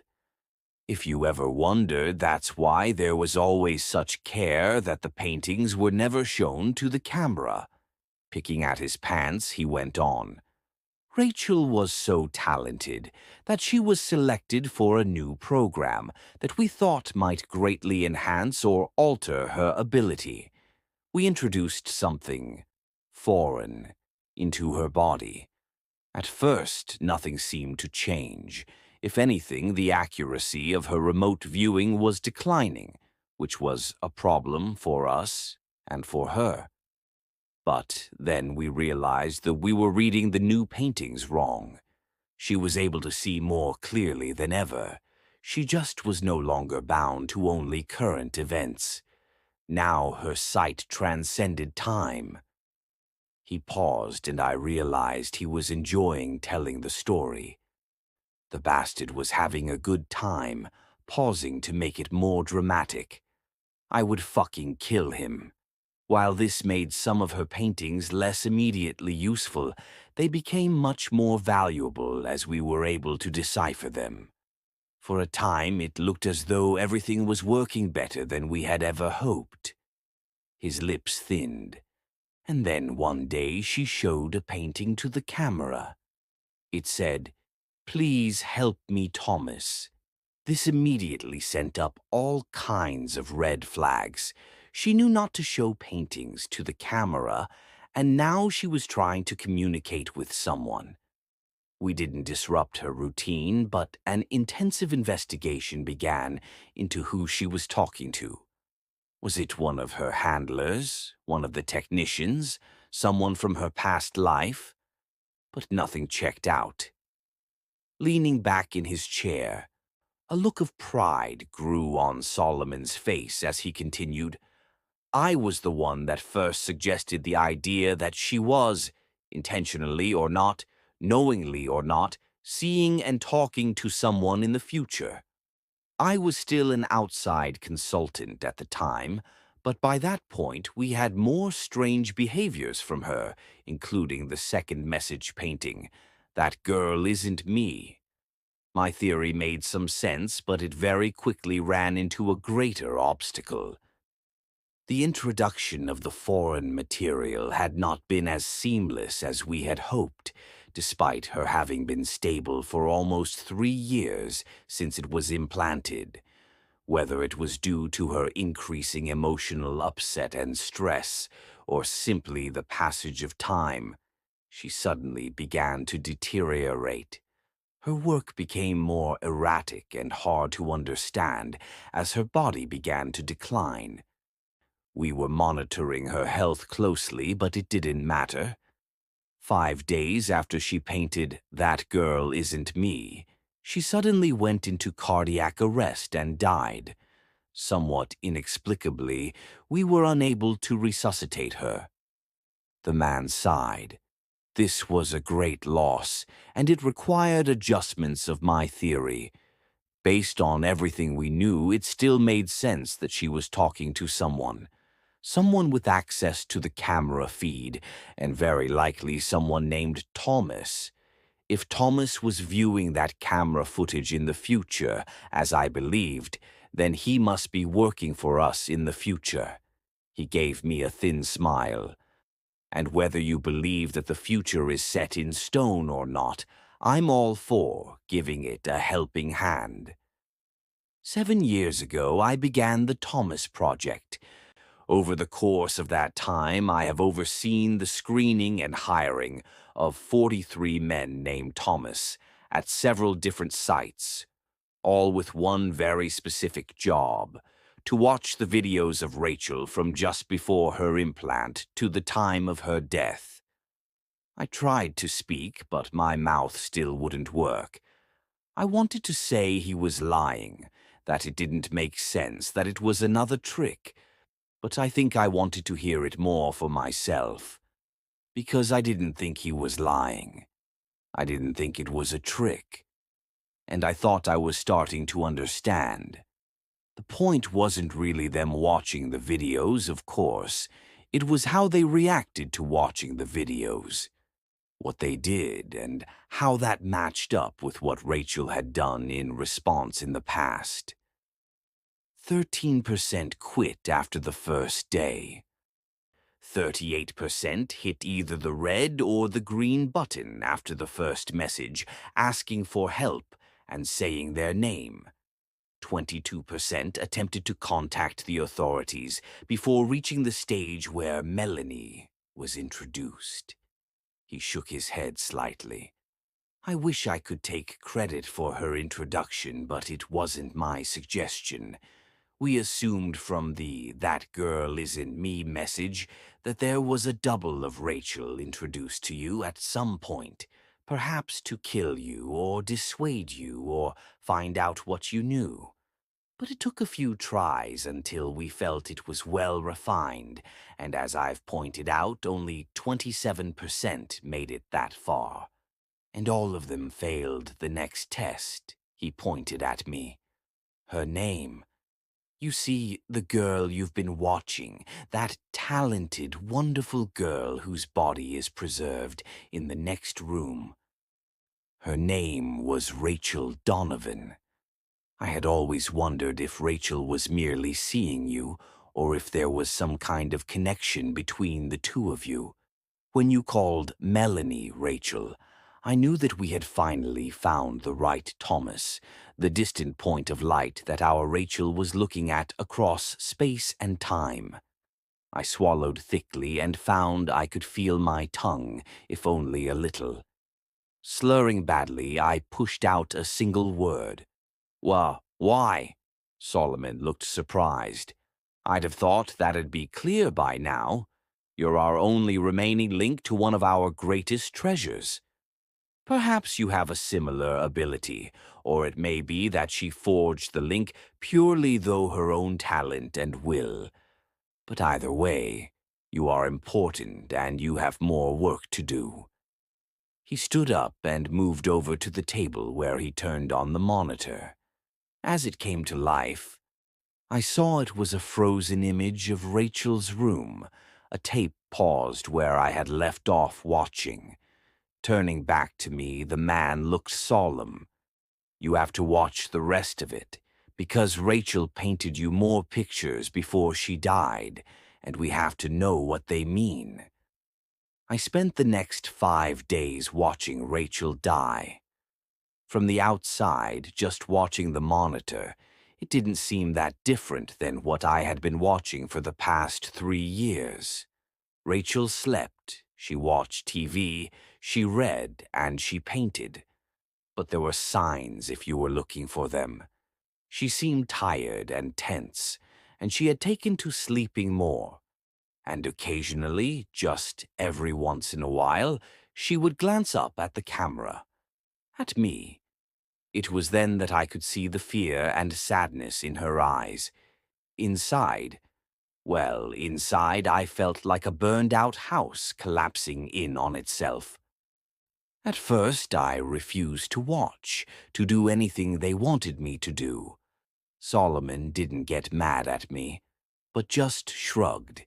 He said while cooperation was preferred and could go a long way toward making my stay with them more comfortable, it wasn't required.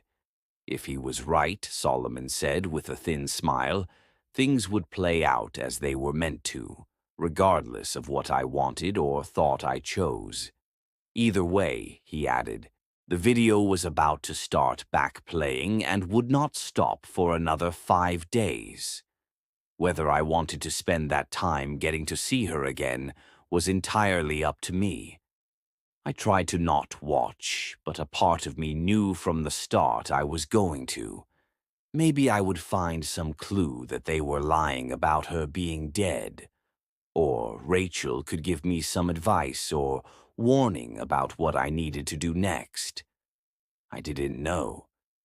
What I did know is that I couldn't miss the chance to see her again, and despite knowing in my heart that she was dead and everything on the video had happened a long time ago, I still felt that by watching, I was with her somehow.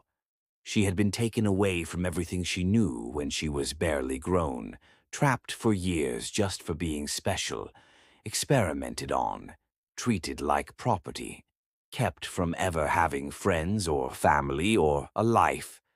And yet, through all that, she was still beautiful, not just on the outside, but on the inside too. I had spent years watching her, getting to know her in 1,000 tiny ways that so few people ever truly know each other. I had seen her kindness and grace in her actions, even when she was fighting against the people holding her. I had watched her strength when she woke up, day after day in her prison, and never gave up. And I saw the beauty of her soul in her paintings, full of swirling colors and, what was the word? Wonder. She was able to paint these things she saw with such care and love, despite living in a world that had abandoned her so completely. Well, I wasn't abandoning her. I would watch every bit of the video I could manage, try to burn into my memory every frame of her I saw, not for them and their stupid project, but for me and for her. I may not have much left to do in my life before they lock me away somewhere or kill me, but I could do this one last thing. Rachel wouldn't die alone. I watched nearly all of it, stopping only to eat quickly and use the bathroom until the last 2 days. I would ask the guards to pause it, but they would only shake their heads and say Solomon said it had to play normally until it was finished. By the 4th day, I was in a stupor. I had already dozed some the first 3 days, but when I woke up on the 4th day, I could tell a few hours had passed. There were 2 trays of food on the bed, one breakfast and another lunch. I looked back at the screen in a panic, worrying I had missed something, but Rachel seemed to be just waking up, too. I noticed her putting her hand to her stomach as she got out of bed and felt my own stomach twist. She was already hurting. Rachel glanced at the camera and tried to smile before moving to set up a new canvas for painting. This was the second of 3 paintings she did in those last days.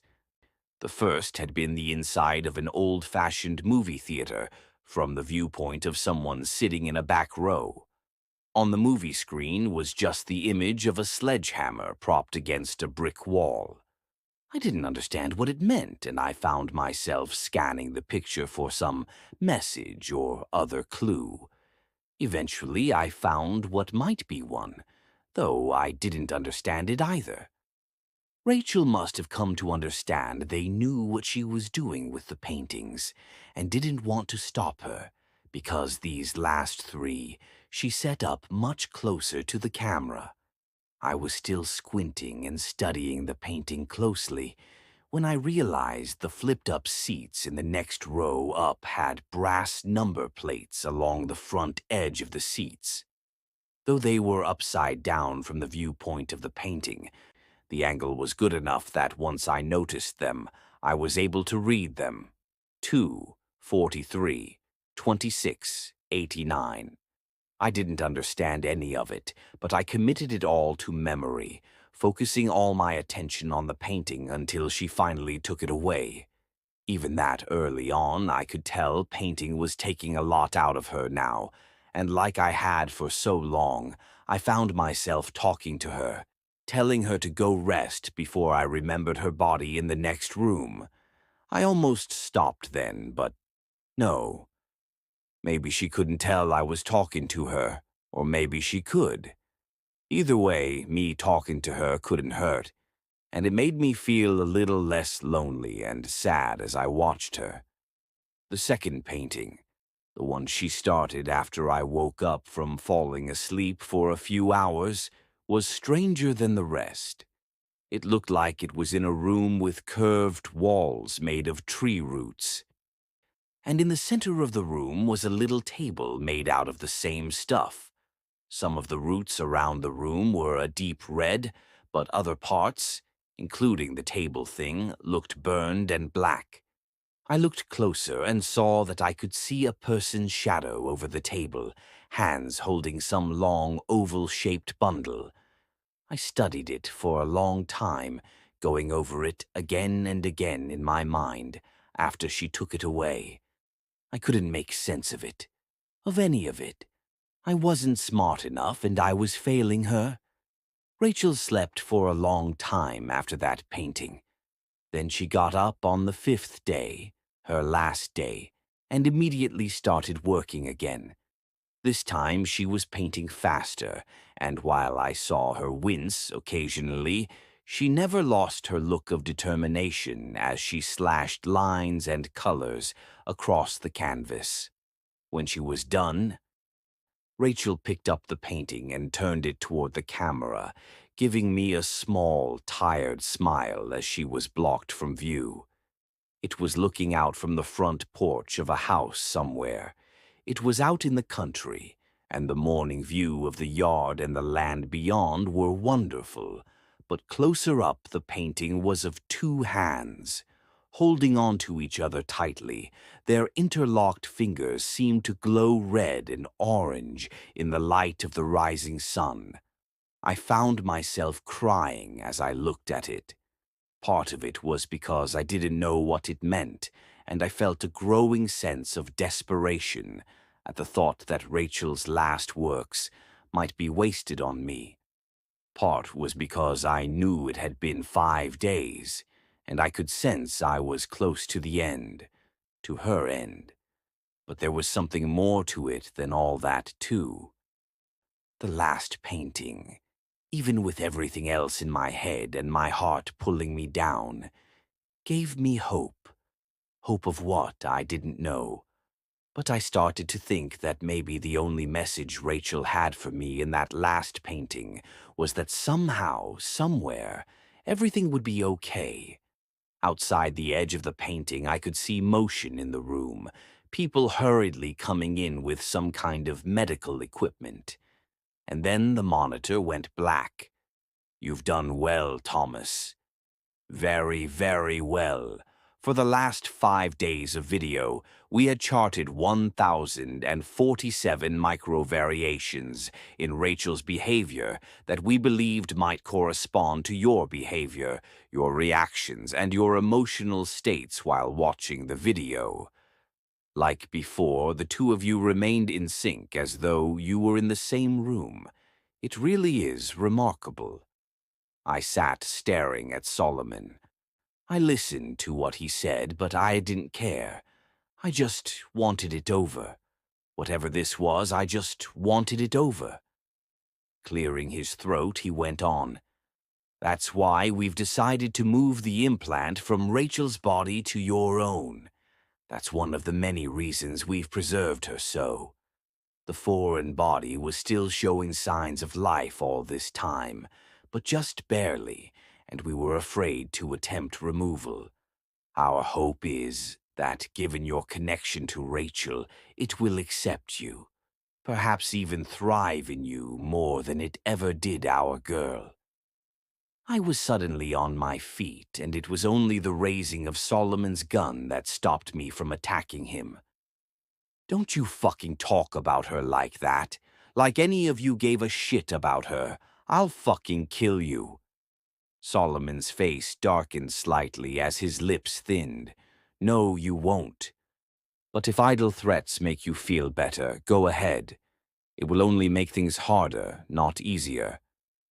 Feeling a stab of panicked fear, I sat back down. "What is this thing you're going to put in me?" The man looked at me for several seconds before responding. I'm tempted not to tell you after your stupid and frankly hurtful outburst, but I'll be the bigger person. Letting out a small sigh, he went on. Thomas, somewhere there is a tree, a very special tree. We suspect it is the same tree that Rachel painted for you that time, though we cannot say for sure, as we have never been able to find it. It is either hidden away very well, or it is able to hide itself from those it wishes. I just looked at him, trying to kill him by just wanting it to be so. In any case, we have the next best thing, an ancient clipping from the tree, secured at great cost and sacrifice, and studied for a long time without much success. We have, however, in recent years been given advice that this clipping could be grown in the right soil. We thought that soil was Rachel, but while it did develop further inside of her, she died before the necessary growth was finished. Leaning forward, he smiled at me. We have it on fairly good authority, however, that you might succeed where she failed.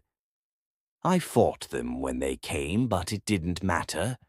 I woke up some time later with a dull ache in my chest and a small, already healing scar on my upper stomach. I didn't really feel that different other than the little bit of pain, but I knew that would change with time. Maybe I had more time than Rachel, or maybe I had less. It didn't matter, Wait, what was that? There was some kind of soft voice coming from where? It wasn't in the room. It was in my head. I felt a thrill of excitement. Maybe this was Rachel's voice. She had somehow stayed in the tree thing they had put inside me. But no. I had never heard Rachel's voice, but I sensed this wasn't it. This voice was too delicate to really be heard or understood, and it reminded me of music coming from a distant room that you felt in the back of your mind without realizing it. It was, a melody, a kind of song, but it wasn't Rachel's song. I realized with a shiver that it was the song of the thing inside of me. At first, I was afraid, but that didn't last long. It wasn't trying to hurt me. It was trapped here just like I was. But it started to sing. It was time for us to be free. I stood up and walked to the door, and as I did so, the lights went out. The door in front of me clicked, and when I reached out and turned the knob in the dark, it opened easily. How was this possible? And if it could do this, why hadn't it helped Rachel get out? There was no answer, but there was also no time. I could already hear boots around the corner as the glow from flashlights began to light up the far end of the hall. They would drag me back in there, chain me up, or take this thing back out of me before we could get away. If I was ever going to get out, it had to be now. The voice was singing again, pushing me to go further into the dark, to run until we were safe. So I listened and I ran. Every door unlocked for me, every turn kept me barely out of sight. The people looking for me were barking orders over a radio, asking someone what was the holdup on the generator kicking on. Whatever the response, the hallways stayed dark as I drifted through them, blind but not falling, lost but not being found. When I reached the final door, I opened it into a bright afternoon. My lungs burned a little at the first fresh, unrecycled air I had breathed in a week. Blinking, I waited for the voice to tell me where to go, but it had fallen silent. I closed the door as panic began to rise in my chest. All this, and I would get caught because I didn't know where to go. I was outside a plain brown building in the middle of nowhere. There was a road going off to the right, and to the left there was Rachel's forest from her first painting to me. I knew it was the same forest immediately, and not just because of it matching the painting so closely. I had some strange sense that felt like a kind of magnetism, or how birds know which way to fly. Looking around for a second, I felt like I was being pulled when I looked again at those woods. This was right. Somehow I knew this was the way I needed to go. So I went. I had made it to the edge of the forest when I heard the noise of men coming outside the building. I thought about hiding, but I knew it was a bad idea. They would just catch me, and I felt a drive to go deeper into the woods. I plunged ahead, running at close to a reckless speed, but never tripping or stumbling as I went. I would occasionally hear a noise behind me as they spread out to search, but the sounds grew fainter as I ran. I almost thought I had lost them for good when I heard a short cough that was quickly muffled off to my left. Someone had gotten close without me knowing it. Panicking, I looked for any places I could hide. There were only bushes and trees and, over there, a well. Not just a well, but Rachel's well, with the same worn gray stone walls, capped with a weathered wooden lid. I felt a moment of happy recognition, but then it faded away. How did that help? They'd check the well if they found it, and I didn't have any way to get down in it without getting hurt or stuck. Then an idea stuck me. Crouching low and staying to the brush, I moved to the well and gingerly pushed on the lid. At first it resisted, but when I pushed a bit harder, the wooden circle slid aside enough that you could clearly see someone moved it. Glancing around, I eased back into the bushes as I heard soft footfalls approaching. "We need to check this out." "You think he went down the well?" "Better hope not. He probably broke his neck if he did. And then it's our asses." I could see the two men approaching. Both of them were wearing dark body armor and carried assault rifles. The older of the two shrugged back at the other one. "Better that than he was hiding in there and we didn't check." Looking irritated, the younger man nodded. "I'll look." He went over to the well and shoved the wooden lid aside, causing it to clatter to the ground. Hitting a button on his rifle, a flashlight sprang to life on the barrel. He started to shine it down into the well as the other continued to look in every direction. I was worried he would see me if I moved, but I couldn't wait. I just had to stay calm. Think slow and move fast. I kept expecting to hear them yell or feel something or someone strike me in the back. But nothing came. As the afternoon light began to dim, I saw the trees thinning ahead. I was approaching a road. It looked like a normal public road, too, with several cars passing one way or the other as I walked out of the forest and up the hill to the asphalt.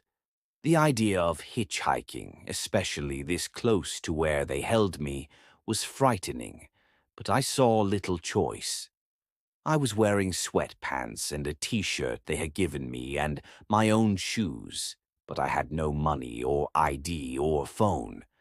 My only chance was to get far enough away that I could try and get help. I jumped slightly at the hiss of hydraulic brakes as a large semi rolled to a stop next to me. The passenger window rolled down, and an older man with white hair and a graying mustache leaned over and peered down at me.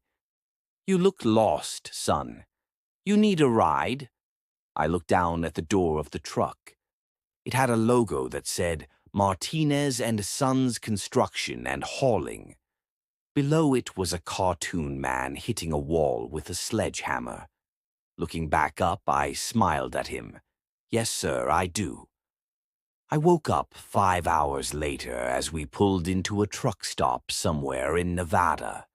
I had planned on staying awake the entire trip, but that had only lasted a few minutes before exhaustion overtook me. I glanced over at Oliver Martinez, and he gave me a toothy grin. I'm tired, but you were plumb tuckered out. I've got to fuel up, shower, and get some grub. I'm going on to California after that. If you want to ride further, just be back here in an hour. Sound good? I nodded and thanked him again for the ride as I got out. I felt groggy from sleeping, but otherwise okay. I just needed to decide whether this was a good spot to ask for help or if I should ride with Martinez further. He seemed like a very nice guy, and he would probably try to help if he could. But I wanted to avoid putting more people in danger if I could help it. Looking around, I saw we were in a fairly nice little town. I decided I would go look around for a few minutes and then decide what to do. I was only 3 blocks down the street when I saw the flickering lights in the distance.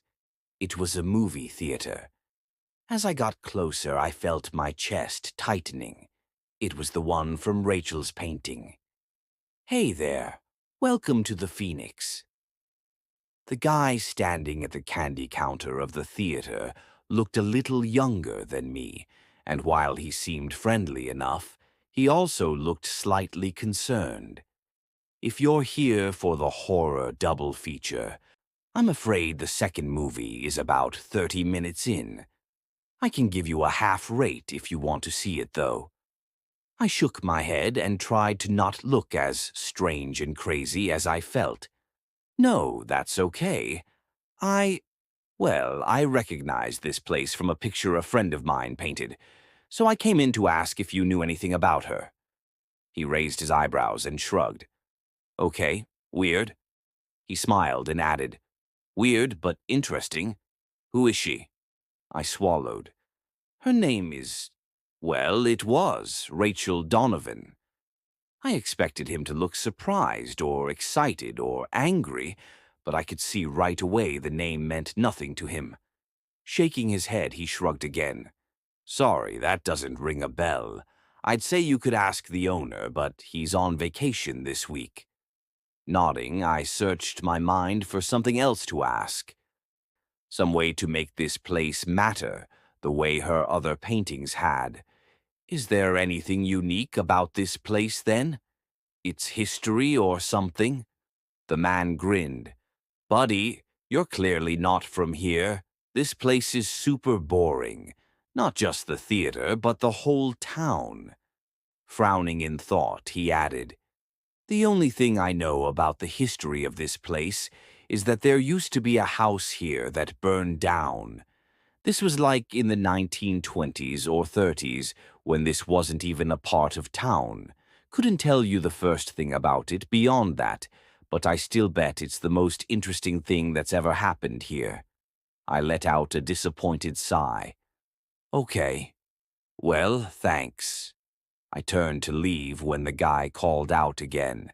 Hey man, sorry I couldn't help more. If you come back, I'll get you a discount on a movie. Half off. If I'm not working, tell them Marshall said it was okay. I waved and tried to smile as I headed for the door with a heavy heart. Why did you lead me here, Rachel? What's here that will help? I was outside again, staring up at the theater's bright, blinking signs, as though they were going to give me some kind of secret signal, when I noticed movement out of the corner of my eye. There was an alley that ran alongside the theater and went behind it to something. Whatever was back there, the light of a distant security lamp cast shadows along the wall of the alley, and those shadows were moving. Instead of feeling afraid, I felt excited as I started down the alley. Rachel had led me here, and I just had to trust that there was a reason for it. Keep looking until The shadows were made by leaves blowing in some wind I couldn't feel. As I got to the far end of the alley, I saw there was a small backyard behind the theater, surrounded by a chain-link fence, and on the other side of that fence was the tree from Rachel's painting, with its deep red twisting bark and foam of green leaves waving to and fro in the night air. I felt a surge of warmth in my chest as the distant singing began again. This was the place, the special tree that could not be found unless it wanted you to find it. It sat at the edge of a small, overgrown lot, surrounded on all sides by buildings and yards, somehow forgotten when whatever this land had once been was divided up, and despite its location, I had a strong sense that I was the first to see it in a very long time. Climbing the fence, I felt a jagged wire dig into my leg and rip my pants as I fell over the top. I was bleeding a little, but I hardly noticed. I could smell the tree now, and it was a rich, good smell unlike any I had smelled before. Reaching out to it, I felt the singing grow louder as I touched it. I felt stronger and less afraid then, and when I saw the light opening up at its roots, I didn't tremble. I smiled. There was a hidden tunnel under the tree, a tunnel filled with sweet-smelling air that was like the tree smell but also different. And the tunnel wasn't dark, no, not at all. It glowed with its own golden light that called to me, urged me forward. Rain was beginning to fall as I looked around the dark lot.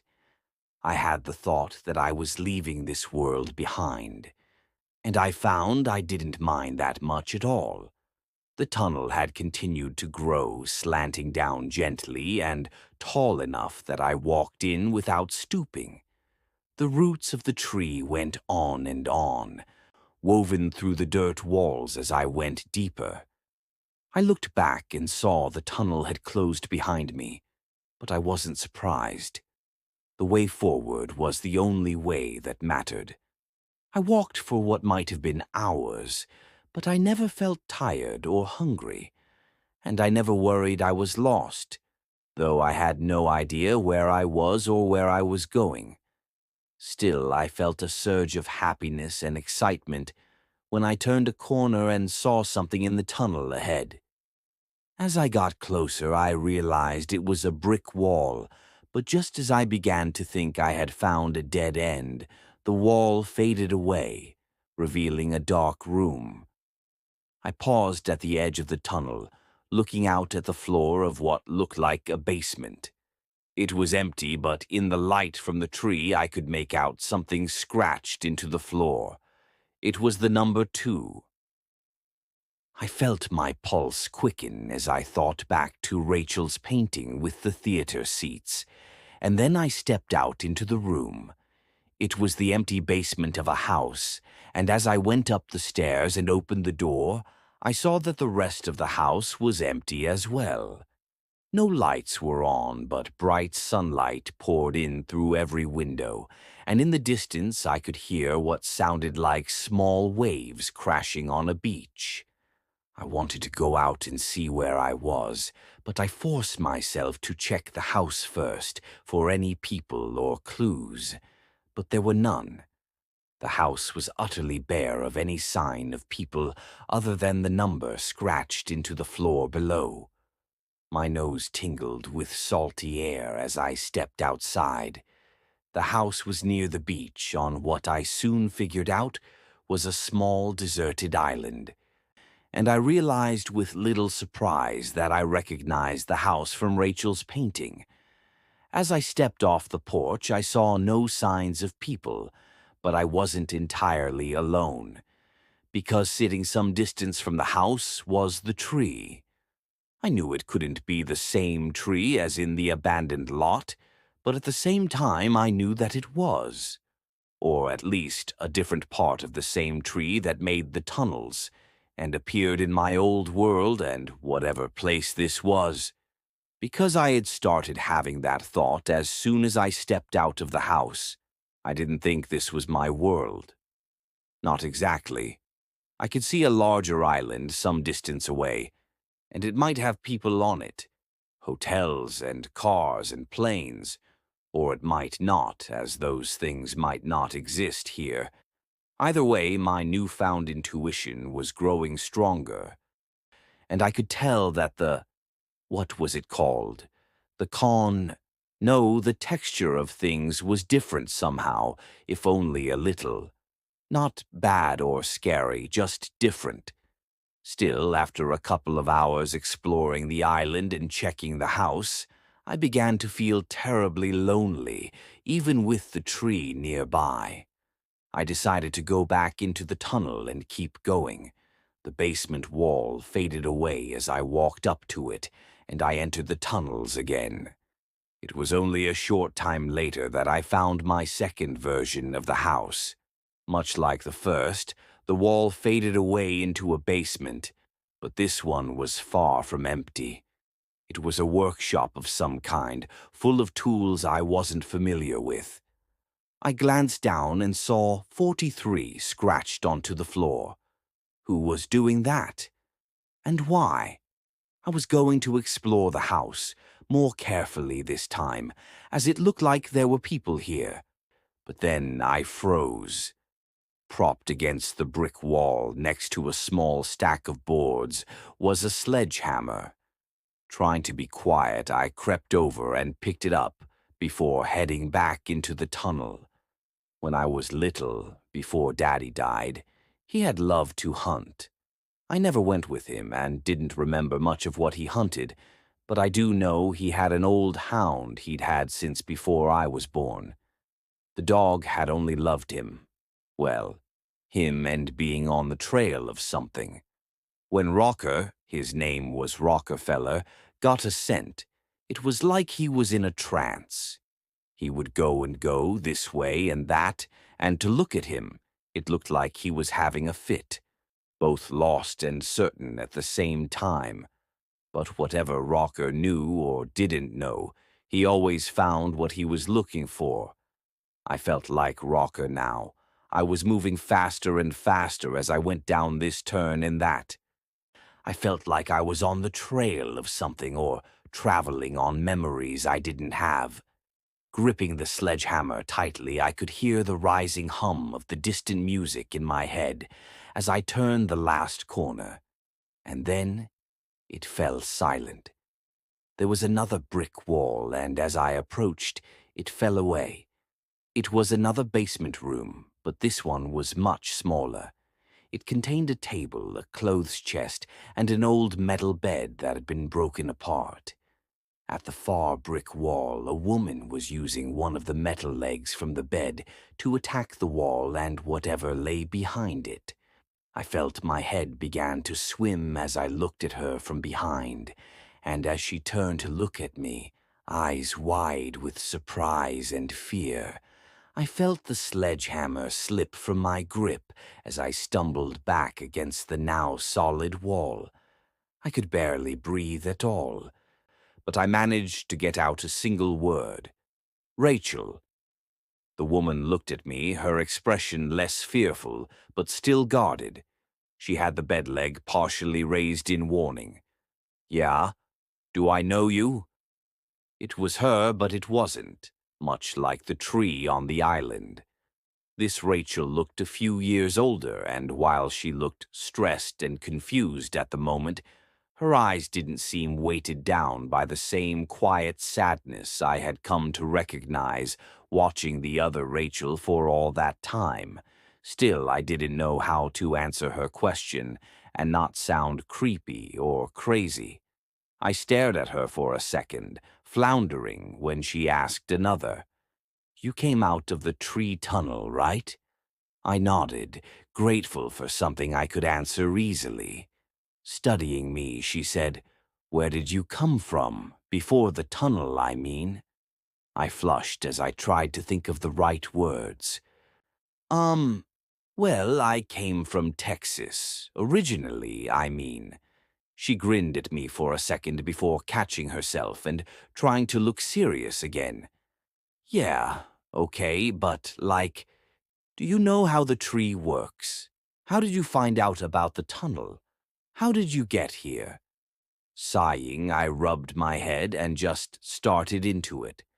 Look, I know this will sound crazy, but I had a job watching a woman trapped in a room, and that woman was you, or another version of you, and she asked me for help, and I couldn't help her, and then they took me.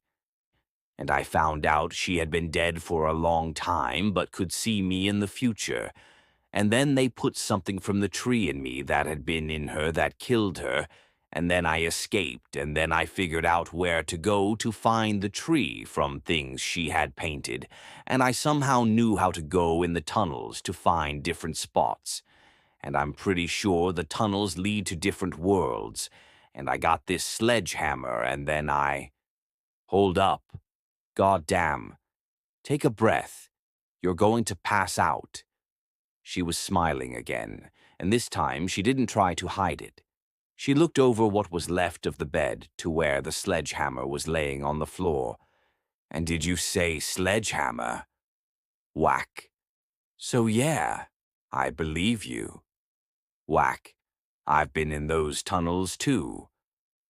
My ex-boyfriend tricked me into moving here so he could tie me to the tree in his place. Whack. Well, not tie me to the tree literally. Take his place as, what? The tree's buddy or something? I don't really know. It's all pretty fucked up and I don't understand all of it. Whack. But what I do understand is that the fucker walled me up in here. At first, I thought I could just pry loose some bricks over time, but nope. He put a layer of concrete on the outside this time. Good old Phil, or Justin, or whatever. I mainly think of him as fuckface now. Whack. This is taking forever. I stepped up and put my hand on the sledgehammer. Let me do it for a bit. We can take turns. We had cleared away even more brick than she had already managed, but the concrete wall was only starting to show small cracks. I wanted to just keep looking at her, have her talk to me, but I knew she was tired. She nodded reluctantly and let go of the hammer. Before I swung, I looked back at her. How long have you been in here like this? Whack. Rachel scowled. It's hard to say for sure, but I think about 8 months. I let the hammer drop down again as my eyes widened. How did you survive all that time? Her scowl deepened. It's the tree. It won't let me die. I just dip into the tunnel every day for a bit, and I never get that hungry or thirsty. A thought occurred to me then. Why didn't you just escape through the tunnels? She quickly shook her head. No, thank you.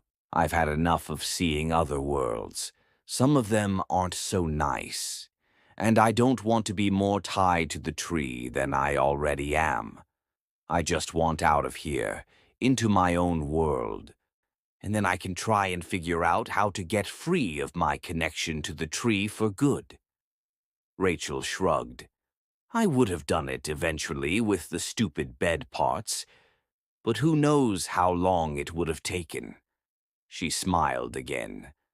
I'm very happy you came to help and brought a sledgehammer with you. Returning her smile, I nodded as I lifted the hammer again. Me too. Whack. We were both wringing with sweat when we crawled through the hole we'd made in the outer wall. Rachel told me that she thought her ex-boyfriend was long gone, but she couldn't be sure, so we had to be careful. Grabbing the sledgehammer from inside the room, we made our way toward the stairs. The house was decorated but quiet, and we saw no sign of anyone as we walked to the front door and opened it.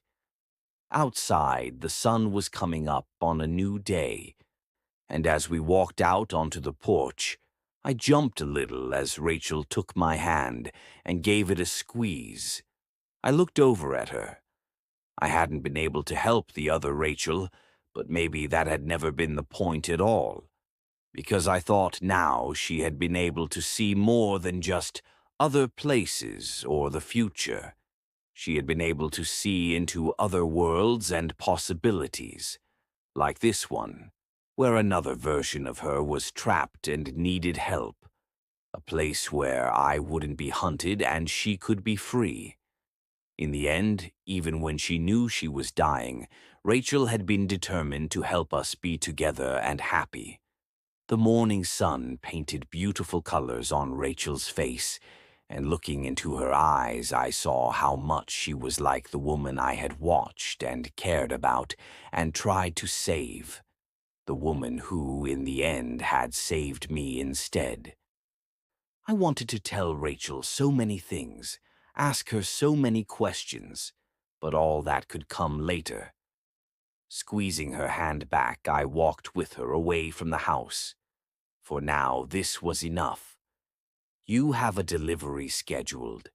The ghost tree.